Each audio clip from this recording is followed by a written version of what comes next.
大家好，今日同大家分享一個雜菌雞蛋煮角瓜。咁呢個角瓜呢，就7蚊一斤，我呢條呢就買咗5蚊。佢係比絲瓜呢短啲同埋矮啲嘅，其實佢都係屬於絲瓜嘅一類。咁我問檔主有咩分別呢？咁佢就係會滑啲同埋甜啲嘅。呢個雜菌呢，就5蚊一份，9蚊有2份。我一個人食呢，我就買咗1份。另外有3隻雞蛋啦，你哋喜歡落幾多隻呢，就可以落幾多隻嘅。500毫升嘅雞湯同埋1片薑嘅。咁呢啲雜菌呢，我覺得佢係會有啲泥嘅，我會用水洗一洗。如果你唔洗呢，亦都可以抹下佢嘅。呢啲角瓜呢，你中意食多啲纖維嘅，可以刨淺啲嘅；中意食嫩滑啲呢，可以刨少啲。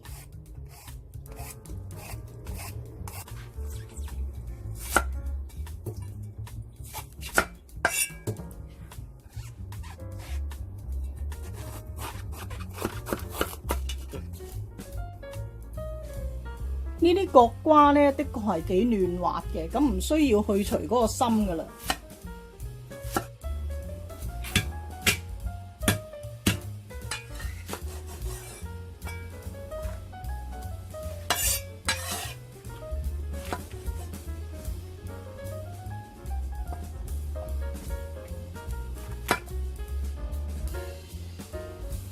呢隻辣椒都唔好嘥咗佢。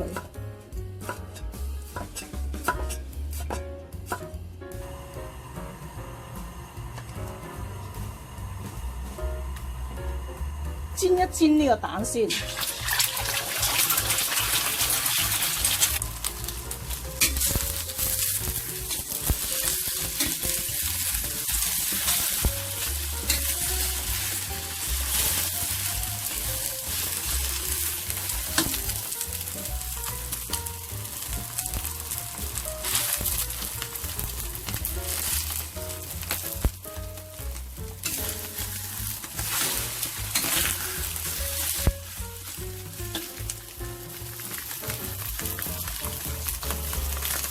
呢個角瓜咧，你可以先炒一炒佢，唔炒咧可以就咁俾埋落去都得。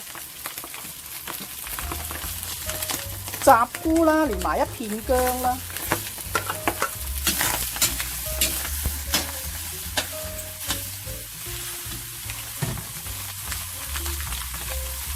跟住加我哋嘅雞湯。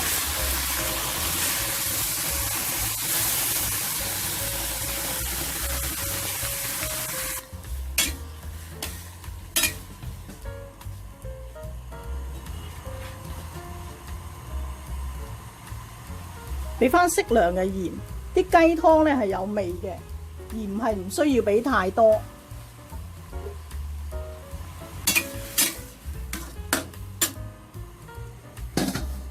冚蓋中火煮佢3分鐘。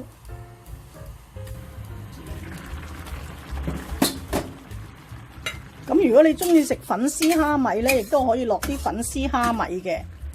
如果唔落咧，佢有咁多菇菌咧，亦都好鮮味嘅。